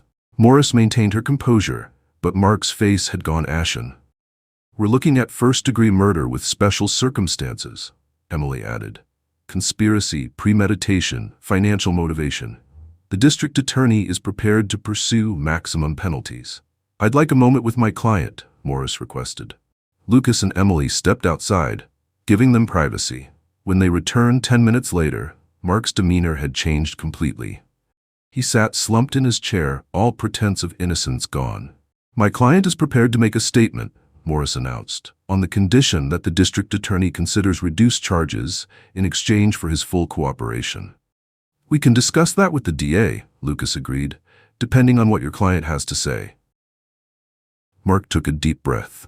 It was Thomas's idea. All of it. Tell us everything, Lucas instructed, pulling out his notebook. Thomas approached me about a month ago, Mark began, his voice steadier now with his lawyer present. He showed me pages from Amanda's manuscript, a book she was working on. Said she was planning to destroy me, expose our affair in the most humiliating way possible. And you believed him? Emily asked. The pages were in her handwriting. They described things only Amanda could have known. Mark's distress seemed genuine, despite his lawyer's calming hand on his shoulder. Thomas said he could make it go away, but he needed my help. To kill his wife, Lucas stated bluntly. Not right away, Mark insisted. At first, he just wanted me to get her laptop, delete the manuscript, but then he said she had backups, that the only way to stop it was to stop her. So you agreed to murder Amanda, Emily said, her tone flat. I was trapped. Thomas had evidence of our affair, threatened to leak everything to the tabloids, make it look like I was stalking her. Mark's eyes pleaded for understanding. Then Jane got involved. How? Thomas brought her in, told her Amanda's book would end her career too. Jane was supposed to visit Amanda that day, leave a window unlocked for me, and make sure Amanda would be working late in her study. And the sleeping pills? Lucas asked. Thomas got them from his assistant, Vanessa. He gave me a tea bag laced with the crushed pills, told me where to find it in the kitchen. I was supposed to make the tea, wait for her to get drowsy, then... Mark couldn't finish the sentence. Then strangle her. Lucas completed coldly. Mark nodded miserably. The plan was for me to take the laptop to a prearranged drop point. Jane would collect it later, wipe everything, then get rid of it. And that's exactly what you did, Emily said. Mark looked down at his hands. I made the tea, watched her drink it. When she started getting drowsy, His voice broke. I strangled her. I didn't want to, but I was in too deep. Then you took her laptop and left through the side door at 1:45 a.m., Lucas confirmed. Yes. I dropped it behind the literary cat bookstore, like we'd arranged. Jane was supposed to pick it up later. Morris interjected. My client is clearly demonstrating his willingness to cooperate fully. He's admitted his role in the conspiracy and provided critical details about the other participants. We'll note his cooperation, Lucas assured her. The district attorney will take it into consideration. After completing Mark's formal statement, which took nearly 2 hours with all the details, Lucas and Emily moved on to their next target, Jane Phillips. Jane had been waiting in another interrogation room, her own high-powered attorney by her side. Arthur Blackwood was one of Ravenswood's most expensive criminal defense lawyers, known for representing the city's elite. Miss Phillips, Lucas began, taking a seat across from her. Thank you for your patience. Jane sat rigidly upright, her designer outfit slightly rumpled after hours of waiting. Her blonde hair remained perfectly styled, but her makeup had begun to show signs of wear. Detective, my client has been detained for hours without formal charges, Blackwood stated firmly. We demand. Your client is implicated in a conspiracy to commit murder, Lucas interrupted, sliding a folder across the table. We have Mark Wallace's full confession, including details of Miss Phillips' role in the planning and execution of Amanda Blake's murder. Jane's carefully maintained composure fractured visibly. Mark is lying, she insisted, her voice tight with tension. We have phone records showing calls between you, Mark, and Thomas in the week before Amanda's death, Emily stated, laying out the call logs. And evidence of offshore accounts set up by Thomas for both you and Mark, scheduled to transfer funds the day after Amanda's murder. Blackwood studied the evidence with a practiced eye. These records don't prove conspiracy to commit murder. My client and Mr. Blake have had a professional relationship for years. A relationship that included an affair a year and a half ago? Lucas asked pointedly. Jane paled. Her eyes darted to her lawyer, who leaned in to whisper something in her ear. After a lengthy private conversation, Jane straightened in her chair. I'd like to speak with Detective Sinclair alone, she announced. Jane, I strongly advise against, Blackwood began. It's my decision, Arthur, Jane interrupted firmly. Please wait outside. Blackwood gathered his materials reluctantly. I'll be just outside the door if you need me. After Blackwood left, Emily made to follow, but Jane shook her head. You can stay, Officer Carter, but no recording. Lucas switched off the interview room's recording equipment. This is off the record, then. Jane's carefully constructed facade crumbled completely. Tears streaked her immaculate makeup. Mark told you everything, didn't he? Yes, Lucas confirmed. Thomas's plan, your role in ensuring Amanda would be working late, the window you left unlocked, the laptop drop-off arrangement. Is it true? Emily pressed. Yes, Jane whispered, her voice barely audible. But I never wanted Amanda dead. Explain, Lucas demanded. Thomas came to me with pages from Amanda's manuscript. There was a character clearly based on me, a plagiarist who slept her way to success. Jane's hands trembled as she spoke. It would have destroyed my career, everything I've worked for. Thomas said he just needed help getting access to her laptop to delete the manuscript. So you agreed to help Thomas and Mark. I was supposed to visit Amanda, suggest a collaboration, make sure she'd be working late. I left a window unlocked in the guest bathroom. Jane's voice faltered. Thomas said Mark would sneak in, grab the laptop, then leave. No one would get hurt. But that's not what Thomas told Mark, Lucas pointed out. I didn't know that until later. Jane insisted, her voice rising. After I picked up the laptop, I read the manuscript. That's when I realized Thomas had manipulated us all. The pages he'd shown me were forgeries. You drove by the house at 1:27 a.m., Emily stated. Jane nodded. I was supposed to confirm Mark had completed his task. I saw a figure moving in Amanda's study. Couldn't tell who it was, but figured it was Mark. Later, I collected the laptop from behind the bookstore like we'd arranged. And you expect us to believe you didn't know Amanda would be killed? Lucas's tone was skeptical. If I'd known, I never would have agreed to help, Jane said firmly. I wanted to stop Amanda's book, yes, but not like this. When I found out she was dead, I panicked. That's why I threw the laptop away after reading enough to realize Thomas had lied to us all.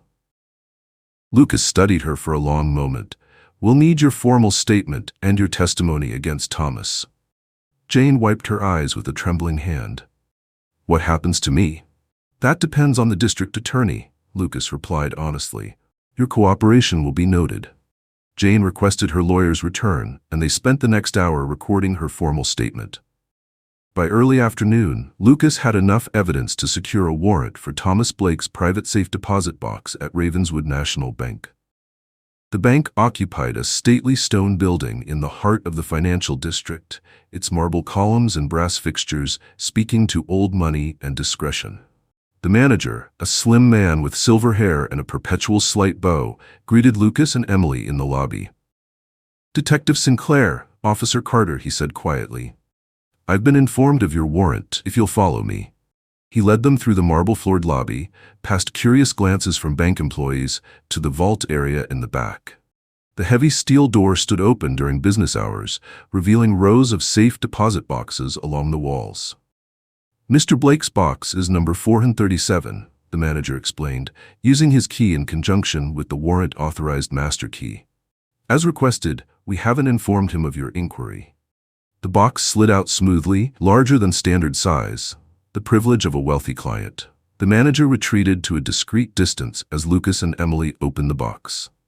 Inside they found several flash drives, each labeled meticulously with dates, a small voice recorder, and a folder containing what appeared to be the original manuscript pages from Amanda's work.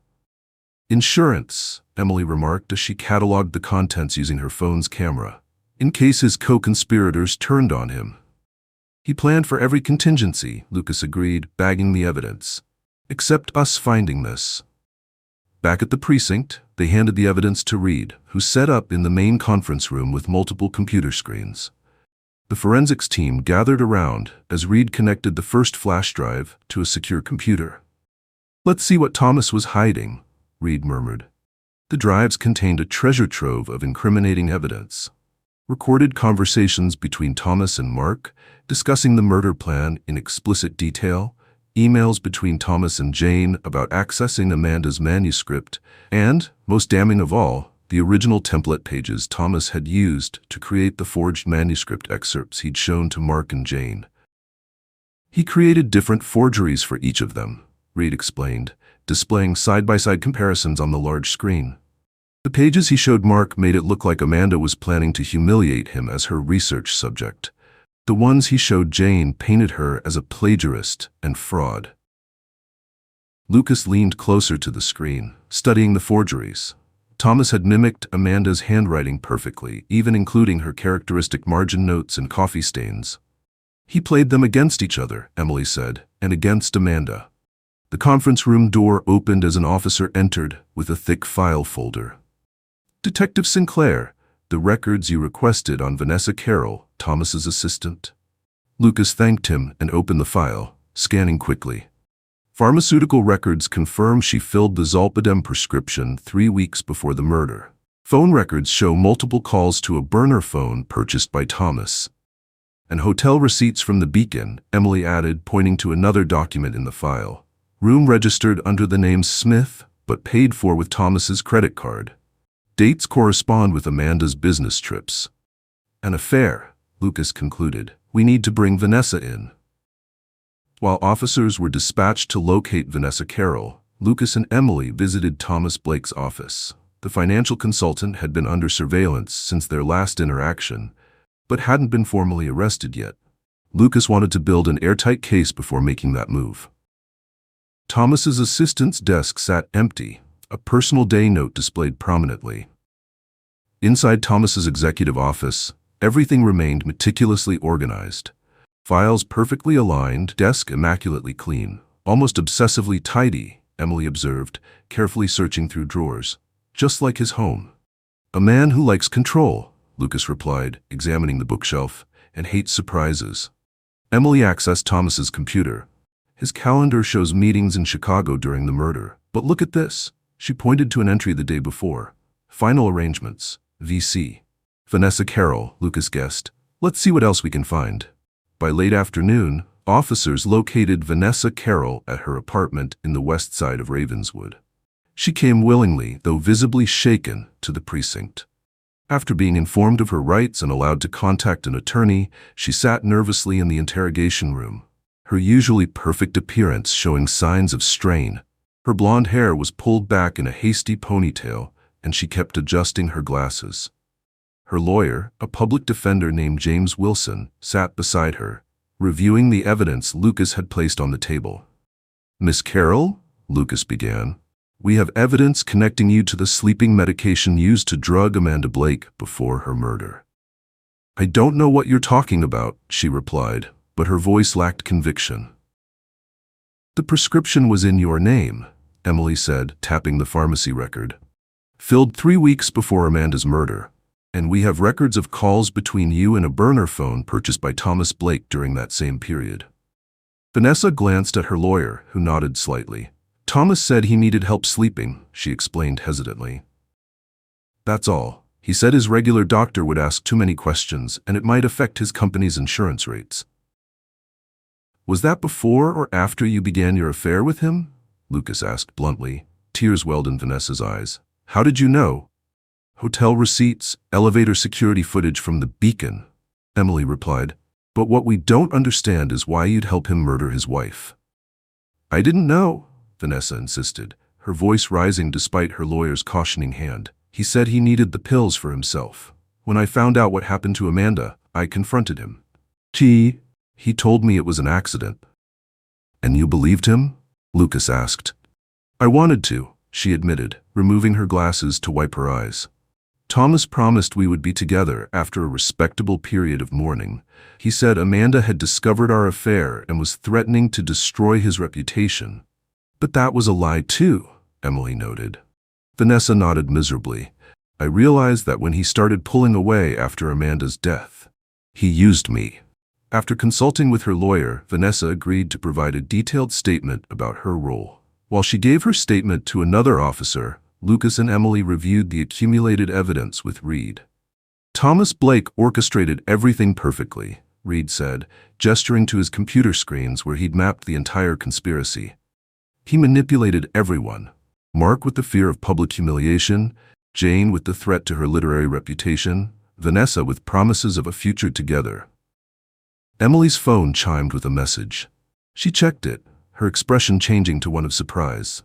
The lab completed their analysis of the manuscript pages from Thomas's safe deposit box, she told Lucas quietly. "You need to see this." She handed Lucas her tablet, where a report from the forensics lab was displayed alongside scanned pages of Amanda's actual manuscript. "Amanda's manuscript wasn't what Thomas claimed at all," Emily explained, pointing to the summary. "It was a fictional story about a group of friends who plot the perfect murder only to be undone by their own paranoia and mistrust." Lucas read through the excerpts, his expression darkening with each paragraph. The manuscript, titled The Silent Witness, followed 4 characters, a husband, his lover, his wife's rival, and a trusted assistant, as they planned what they believed was the perfect murder. "She wasn't exposing anyone," Lucas said slowly. "Thomas fabricated the entire threat. The irony is unbelievable," Emily said softly. "Amanda unwittingly wrote a blueprint for her own murder." Lucas turned the tablet off and handed it back to Emily. "Let's finish Vanessa's statement, then bring everything to the district attorney." By early evening, all 4 conspirators had provided statements. Thomas Blake, finally confronted with the overwhelming evidence against him, had maintained his innocence but offered no explanation for the damning material found in his safe deposit box. In the district attorney's office, Lucas and Emily laid out the case in meticulous detail. The DA, a seasoned prosecutor named Catherine Chen, listened intently, making occasional notes. "We have enough to charge all four of them," Chen concluded when they finished. "Thomas Blake for first-degree murder, conspiracy to commit murder, and solicitation of murder. Mark Wallace for first-degree murder and conspiracy to commit murder, Jane Phillips and Vanessa Carroll as accessories before and after the fact." Thomas Blake was the mastermind, Lucas emphasized. He created the fictional threat from Amanda's book, manipulated the others with forged manuscript pages, and orchestrated every detail of the murder. "A perfect conspiracy," Chen agreed, "except for one detail." "What's that?" Emily asked. "He didn't count on Amanda's real manuscript essentially predicting the plot against her," Chen replied, shuffling through the evidence photos. "Fiction becoming reality in the most tragic way possible. Amanda Blake's final masterpiece," Lucas said grimly. "A mystery she didn't live to finish." As the sun set over Ravenswood, casting long shadows across the courthouse steps, Lucas and Emily walked side by side, carrying boxes of evidence for filing. The media had already gathered, alerted to the high-profile arrests. "How do you think it will play out?" Emily asked as they climbed the courthouse steps. "Thomas will fight to the end," Lucas predicted. "Mark might take a plea deal for testimony. Jane and Vanessa will try to minimize their roles." Emily nodded. "Amanda deserved better." "She did," Lucas agreed. "But at least she'll get justice." They pushed through the heavy bronze doors of the courthouse, leaving the clamor of reporters behind. Thank you for watching. Subscribe to my channel for new videos every week.